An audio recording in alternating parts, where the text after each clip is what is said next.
Pessoal, hoje nós vamos trabalhar a apostila do Paraná, tá? Então, a professora gostaria que vocês pegassem história, página 24, apostila do Paraná, onde nós vamos ver sobre os movimentos sociais no Brasil, sociais no Paraná. Então, nessa unidade, vamos conhecer alguns momentos em que os moradores do Paraná lutaram por melhores condições de vida para preservar a cultura e defender os seus ideais políticos.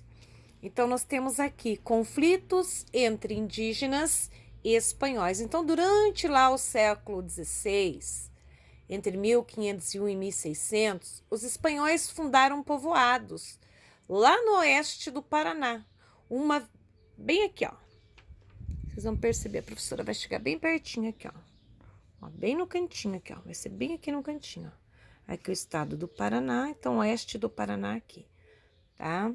Ontiveros, ó, Vila Rica do Espírito Santo e Ontiveros, tá? Como Vila Rica do Espírito Santo e Ontiveros. Então, observando aqui, vocês vão ver onde está a localização. Continuando lá. Nos núcleos de povoamento criado por esses espanhóis, os indígenas eram escravizados para poder auxiliar na construção de moradias.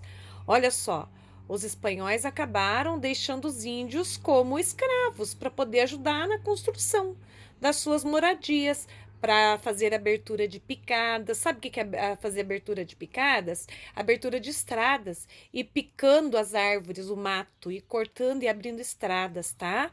Na produção de alimentos, também na coleta de erva mate, entre outras atividades. Em vários momentos, indígenas que viviam nesses locais fugiram.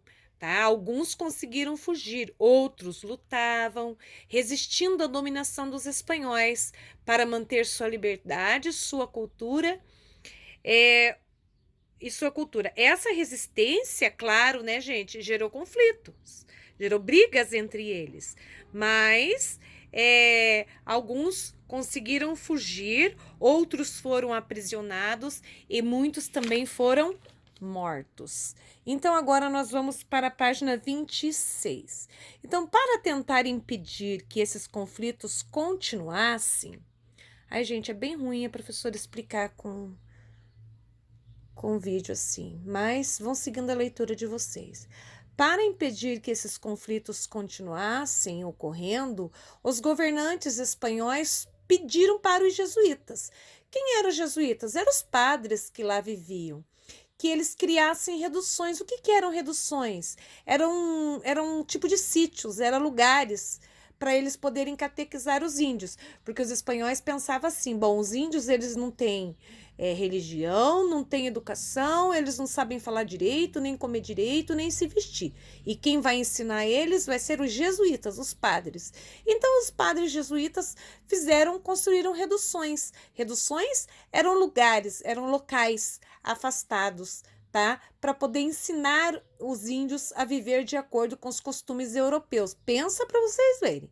Ensinar os índios a viver costumes europeus, pessoas que viviam naturalmente, viviam é, é, é, com as condições de seus trabalhos, viviam na natureza, né? Olha como foi difícil a vida desses coitados.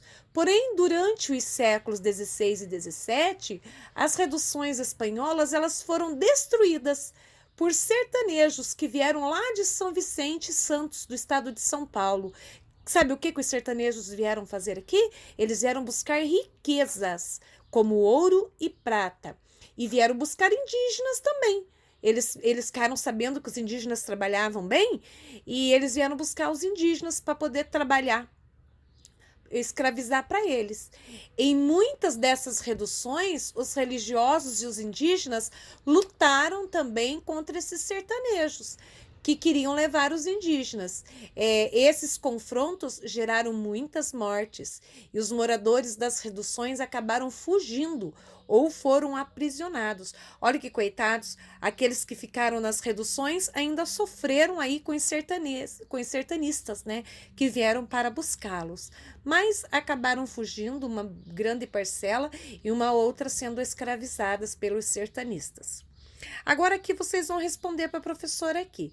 Quais os diferentes interesses dos colonizadores e dos jesuítas espanhóis em relação aos grupos indígenas? Então, qual que é o interesse? Os colonizadores tinham interesse e os jesuítas espanhóis tinham outro interesse sobre os indígenas. Quais eram esses interesses? Vamos continuar? Assim como aconteceu no oeste das terras que hoje formam o Paraná, os sertanistas que vinham lá de Santos e São Vicente também perseguiram os indígenas que viviam na região leste do litoral, principalmente os índios carijós, com o objetivo de destruir as suas aldeias e aprisioná-los para o trabalho na agricultura. Porém, os carijós resistiram ao domínio, gerando conflitos. Muitos fugiram e outros foram aprisionados ou morreram num confronto.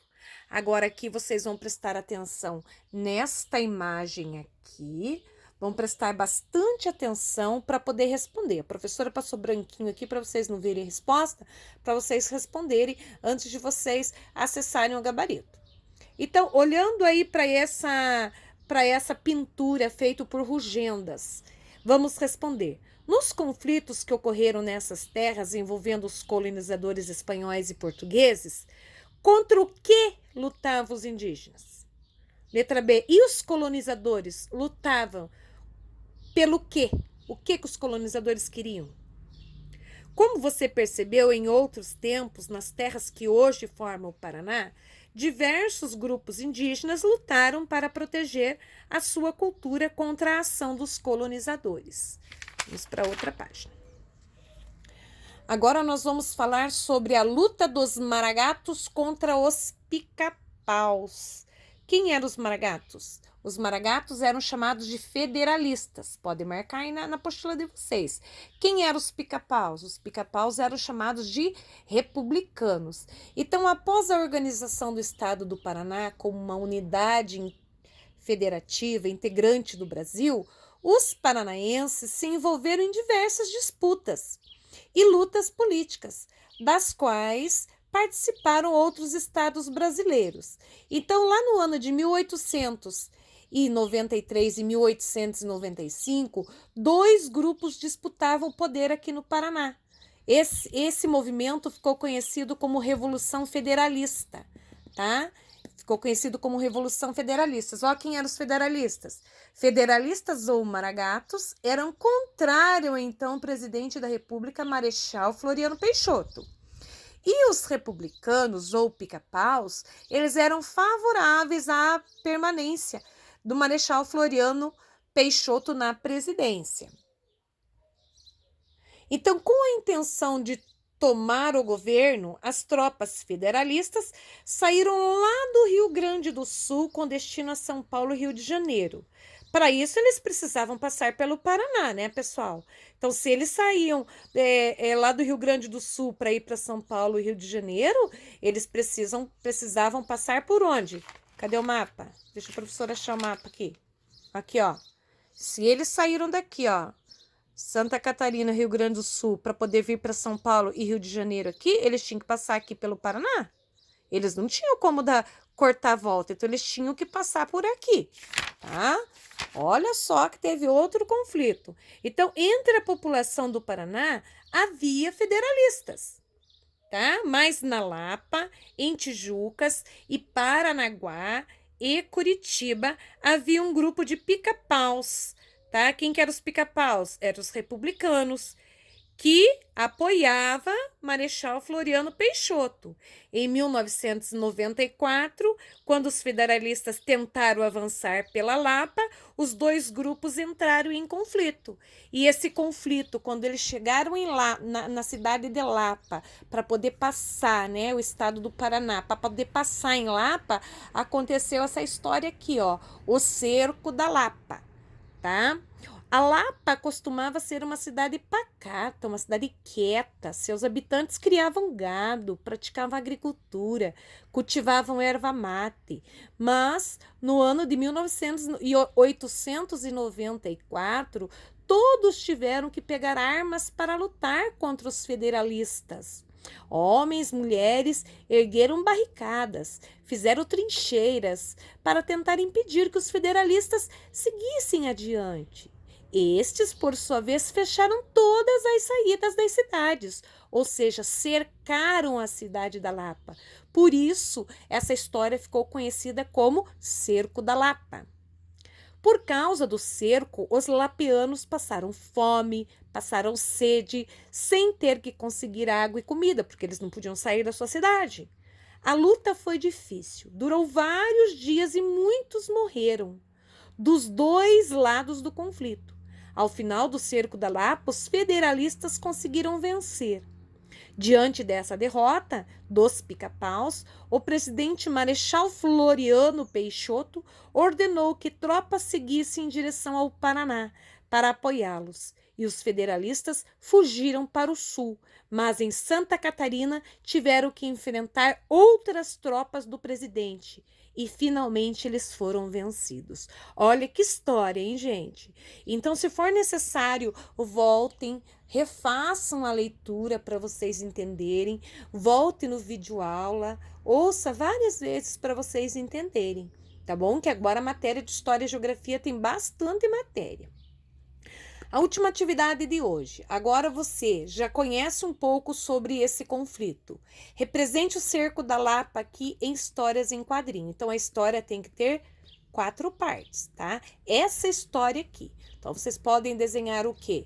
Né? A vida das pessoas na Lapa, a vida calma, pacata. Vocês podem colocar ali, né? Os homens e mulheres erguendo trincheiras, fazendo barricadas, né? A luta deles, que foi difícil, eles passaram fome e eles foram expulsos indo para outro estado, ou do jeito que vocês quiserem fazer historinha em quadrinhos. A professora só está dando um exemplo aqui, tá bom? Então, façam as atividades, a professora volta depois para vocês com o gabarito.